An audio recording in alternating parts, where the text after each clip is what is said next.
মধ্যম চরিত্র দ্বিতীয় অধ্যায় মহিষাসুর সৈন্যবধ। ওম নমশ্চন্দিকায়। ঋষি বলিলেন, যখন মহিষাসুর অসুরগণের এবং পুরন্দর নামক ইন্দ্র দেবগণের আধিপত্য প্রাপ্ত হন, পুরন্দর ইন্দ্র প্রত্যেক মন্বন্তরে পৃথক পৃথক ইন্দ্র উৎপন্ন হয়, তাহাদের নাম ভিন্ন ভিন্ন, তাই বলিলেন পুরন্দর নামক ইন্দ্র। তখন পূর্ণ শতবৎসর পর্যন্ত দেবাসুর নামক যুদ্ধ হইয়াছিল। সেই যুদ্ধে মহাবীর্যশালী অসুরগণ কর্তৃক দেবসৈন্য পরাজিত হইবে। মহিষাসুর স্বয়ং দেবগণকে পরাভূত করিয়া ইন্দ্রত্ব প্রাপ্ত হইবে। দেবতা এবং অসুরগণ মিলিত হইয়া যুদ্ধ করিয়াছিল, সেই কারণে এই যুদ্ধকে দেবাসুর যুদ্ধ বলে।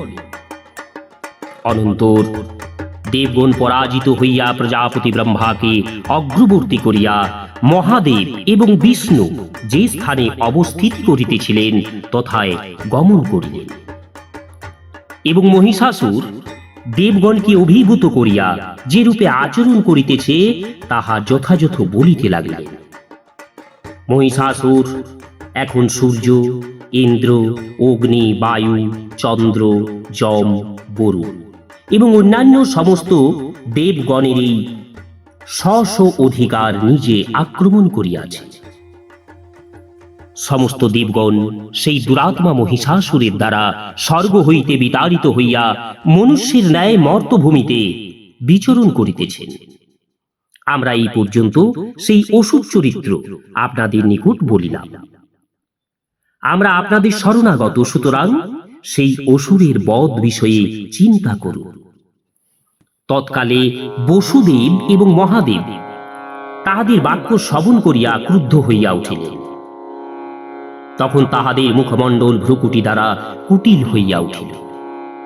অনন্তর অতি ক্রোধ পরিপূর্ণ বিষ্ণু, ব্রহ্মা এবং শঙ্কর দেবের বদনমণ্ডল হইতে মহৎ তেজ নির্গত হইতে লাগিল। তখন ইন্দ্রাদি অন্য দেবগণের শরীর হইতেও অতীব তেজ বিনির্গত হইয়া মিলিত হইল। এই তেজরাশি নিজ শিখা দ্বারা দিগমণ্ডল পরিব্যাপ্ত করিলে দেবগণ উহা জ্বলন্ত পর্বতের ন্যায় দেখিতে পাইলেন। অনন্তর সেই স্থানে সমস্ত দেব দেহসম্ভূত সেই তেজরাশি মিলিত হইয়া নারী রূপে পরিণত হইল। তাহার কান্তি দ্বারা ত্রিলোক পরিব্যাপ্ত হইয়া উঠিল। শম্ভুর তেজ দ্বারা সেই নারী দেহের মুখমণ্ডল প্রকাশিত হইল, এবং জাম্য তেজ ও বৈষ্ণব তেজ দ্বারা যথাক্রমে কেশ এবং বাহু সমুৎপন্ন হইল। চন্দ্রমা, ইন্দ্র, বরুণ এবং পৃথিবীর তেজের দ্বারা যথাক্রমে স্তনযুগল, মধ্যভাগ, জঙ্ঘা, উরুদেশ এবং নিতম্ব দেশ নির্মিত হইল।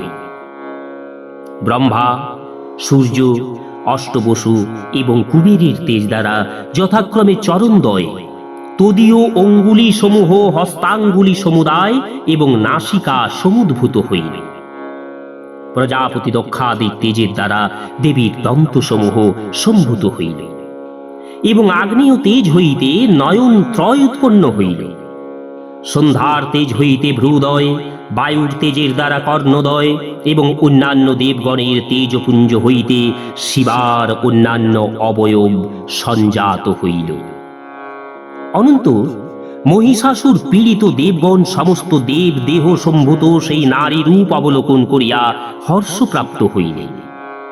তৎকালে পিনাকপাণি মহাদেব নিজ শূলাস্ত্র হইতে অপর শূল বিনিষ্ক্রান্ত করিয়া তাহাকে প্রদান করিলেন। কৃষ্ণ স্বীয় চক্র হইতে অন্য চক্র উৎপাদন করিয়া প্রদান করিলেন। বরুণ শঙ্খ, হুতাসন, শক্তি, বায়ু, ধনু এবং বাণ পূর্ণ ত্রিণীর প্রদান করিলেন। সহস্রনয়ন দেবাধিপতি ইন্দ্র ঐরাবত হস্তি হইতে ঘণ্টা গ্রহণ করিয়া তাহাকে অর্পণ করিলেন। দেবগণ ইহা দ্বারাই ভাবি মঙ্গল আশা করিয়া সন্তুষ্ট হইয়াছিলেন, তাই সকলেই তাহাকে নিজ অস্ত্র শস্ত্র হইতে তাদৃশী শক্তি সম্পন্ন অস্ত্র শস্ত্র উৎপন্ন করিয়া প্রদান করিলেন। যম কালদণ্ড হইতে দণ্ড উৎপন্ন করিয়া সমর্পণ করিলেন। বরুণ পাশ, প্রজাপতি ব্রহ্মাক্ষমালা অর্থাৎ জপমালা এবং কমণ্ডল প্রদান করিলেন। দিবাকর সমস্ত রোমকূপ মধ্যে নিজ কিরণ দান করলেন। কাল নামক যম, খড়গ এবং অতি নির্মল চর্মফলক তাহাকে প্রদান করিলেন। ক্ষীরোদ সমুদ্র অতি কিরণশালী হার, অবিনশ্বর বস্ত্রযুগল, অতি মনোহর শিররত্ন, কুণ্ডল বলয়, শুভ অর্ধত চন্দ্র, সমস্ত বাহুভূষণ, কেউর, অতি নির্মল নুপুর, অত্যুত্তম গ্রীবাভরণ এবং সমস্ত অঙ্গুলিতে শ্রেষ্ঠ অঙ্গুরীয় প্রদান করিলেন। বিশ্বকর্মা অতি নির্মল কুঠার অস্ত্র, অন্যান্য নানা প্রকার অস্ত্র এবং অভিদ্য কবচ অর্পণ করিলেন। জলনিধি মস্তকে এবং বক্ষস্থলে অম্লান পদ্মের মালা, অতি সুন্দর ক্রীড়াকমল দান করিলেন। হিমালয় সিংহ, বিবিধ রত্ন, ধনপতি কুবের সুরাপূর্ণ পান পাত্র প্রদান করিলেন। যিনি এই পৃথিবীকে ধারণ করিয়া রহিয়াছেন, সেই সর্বনাগাধিপতি অনন্ত দেব মহারত্ন সুশোভিত নাগহার অর্পণ করিলেন। তখন অন্যান্য দেবগণ নানা প্রকার ভূষণ এবং অস্ত্রাদির দ্বারা তাহাকে সম্মানিতা করিলেন। সেই দেবী বারংবার উচ্চহাস্য করত মহাধ্বনি করিতে লাগিলেন এবং দেবীর অতি ভয়ানক অপরিমিত মহৎ নাদে সমস্ত নভমণ্ডল পরিব্যাপ্ত হইল। ওই শব্দ হইতে অতি মহান প্রতিশব্দ সমুত্থিত হইল। দেবীর এই মহানাদে দ্বারা সমস্ত লোক সংক্ষুব্ধ হইয়া উঠিল। সমুদ্র সকল কম্পিত হইতে লাগিল, পৃথিবী এবং সমস্ত পর্বত বিচলিত হইয়া উঠিল। দেবগণ হৃষ্ট চিত্তে সিংহবাহিনী দেবীকে, দেবী তোমার জয় হোক, তোমার জয় হোক, এই প্রকার বলিয়াছিলেন।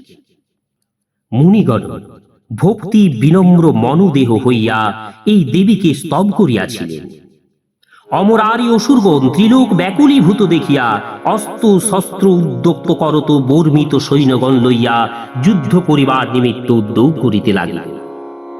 তৎকালে মহিষাসুর ক্রোধ ভরে আহ এ কি হইল, এই প্রকার বলিতে বলিতে অনেক অসুরগণ পরিব্যাপ্ত হইয়া দেবীর শব্দ লক্ষ্য করত ধাবিত হইল। অনন্তর মহিষাসুর দেবীকে দেখিতে পাইল। ইহার কান্তি দ্বারা ত্রিলোক পরিব্যাপ্ত হইয়া উঠিয়াছে, পদভরে পৃথিবী নত হইয়া পড়িয়াছে এবং তাহার কিরীটের দ্বারা গগনমণ্ডল পরিব্যাপ্ত হইয়াছে। দেবী ধনু এবং জয় শব্দে সমস্ত সংকোভিত করিয়া সহস্র বাহু বিস্তার পূর্বক দিগমণ্ডল পরিব্যাপ্ত করত অবস্থিতি করিয়া রহিয়াছেন। অনন্তর দেবীর সহিত অসুরগণের যুদ্ধে প্রবৃত্ত হইলে দেবী এবং অসুরগণের দ্বারা নিক্ষিপ্ত অস্ত্র শস্ত্র সমূহে দিগন্তর সন্দীপিত হইয়া উঠিল। তৎকালে মহিষাসুরের সেনাপতি চিক্ষুর নামক মহাসুর এবং চামর নামা অসুর হস্তি, অশ্ব, রথ এবং পদাতি সৈন্য এবং অন্য অসুরগণ পরিবেষ্টিত হইয়া যুদ্ধ করিতে প্রবৃত্ত হইল। উদগ্র নামক মহাসুর ৬০ সহস্র রথের দ্বারা পরিব্যাপ্ত হইয়া যুদ্ধে উদ্যুক্ত হইল এবং মহাহনু নামক অসুর কোটি রথে বেষ্টিত হইয়া যুদ্ধ করিতে লাগিল। তখন অশিলোমা নামক মহাসুর ৫ কোটি এবং বাষ্পল অসুর ৬০ লক্ষ রথে পরিব্যাপ্ত হইয়া সেই রণক্ষেত্রে যুদ্ধ করিতে আরম্ভ করিল। পরিবারিত নামা অসুর সহস্র সহস্র হস্তি, ঘোটক এবং কোটি রথে পরিব্যাপ্ত হইয়া যুদ্ধে প্রবৃত্ত হইল। বিড়ালাক্ষ অসুর পঞ্চবৃন্দ রথ দ্বারা পরিবেষ্টিত হইয়া সেই যুদ্ধক্ষেত্রে যুদ্ধ করিতে লাগিল।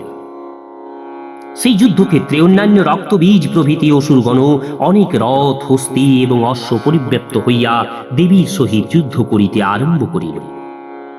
সেই যুদ্ধে মহিষাসুর অসংখ্য রথ, হস্তি এবং তুরগ পরিব্যাপ্ত হইল। তৎকালে কেহ তোমরাস্ত্র, কেহ ভিন্দিপালাস্ত্র, কেহ শক্তি, কেহ মুসল, কেহ খড়গ, কেহ কেহ কুঠার এবং পট্টিশাস্ত্র দ্বারা দেবীর সহিত যুদ্ধ করিতে লাগিল। কোন কোন অসুর দল দেবীকে লক্ষ্য করিয়া শক্তি অস্ত্র, কেহ কেহ পাশাস্ত্র নিক্ষেপ করিতে লাগিল। কেহ খড়গাঘাতের দ্বারা দেবীকে আহত করিতে আরম্ভ করিল।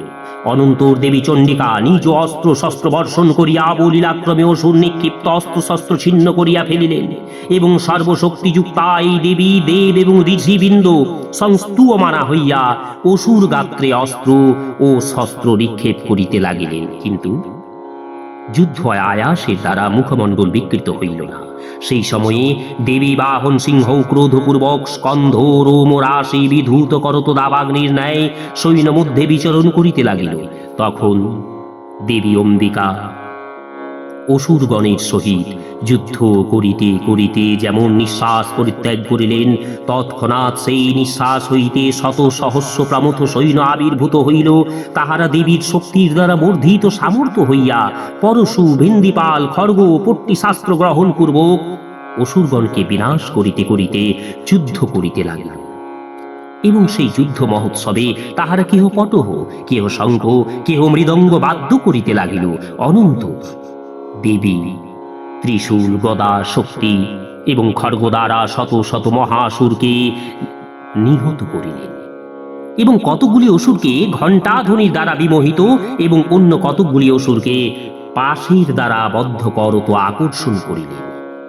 কতকগুলিকে তীক্ষ্ণ খড়গের দ্বারা দ্বিখণ্ড এবং কতকগুলিকে গদাপাতের দ্বারা বিমর্দিত করিলেন। তখন তাহারা ভূমিতে শায়িত হইল। কতকগুলি অসুর মুষলের দ্বারা অত্যন্ত আহত হইয়া রক্ত বমন করিতে লাগিল, এবং সুরের দ্বারা কতকগুলি বক্ষস্থল বিদীর্ণ করায় তাহারা ভূভাগে নিপতিত হইল।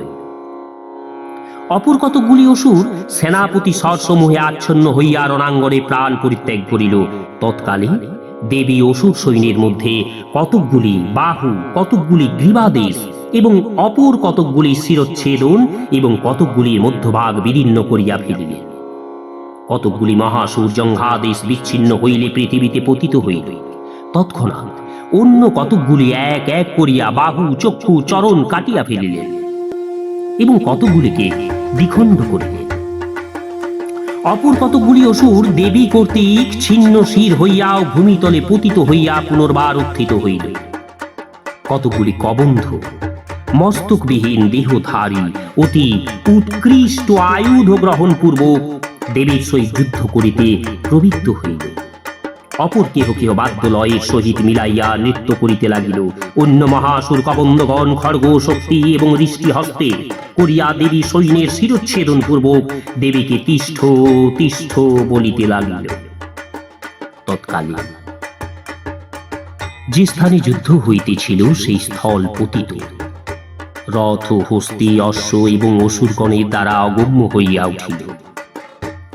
তখন সেই অসুর সৈন্য মধ্যে হস্তি, অসুর, অশ্বসমূহের শোণিত রাশি মহানদীর ন্যায় প্রবাহিত হইতে লাগিল। এই প্রকার ক্ষণকালের মধ্যে অগ্নি যেমন তৃণ রাশি ভস্মসাৎ করে, তেমন দেবী অম্বিকা অসুর মহাসৈন্যগণকে বিনষ্ট করিয়া ফেলিলেন। সেই সময়ে দেবী বাহন সিংহ স্কন্ধ রোমাবলী বিধূত করত মহাশব্দ বিস্তার পূর্বক অবশিষ্ট অসুরগণের প্রাণ যেন বহির্গত করিতে লাগিল। তৎকালে প্রমথ সৈন্যগণ অসুরগণের সহিত অত্যন্ত যুদ্ধ করিতে লাগিল। তদ্দর্শনে দেবগণ তুষ্ট হইয়া আকাশে পুষ্প বৃষ্টি করিতে লাগিলেন। ইতি দেবী মাহাত্ম্যে মহিষাসুর সৈন্যবধ নামক দ্বিতীয় অধ্যায় সমাপ্ত। ওম নমঃ চণ্ডিকায়।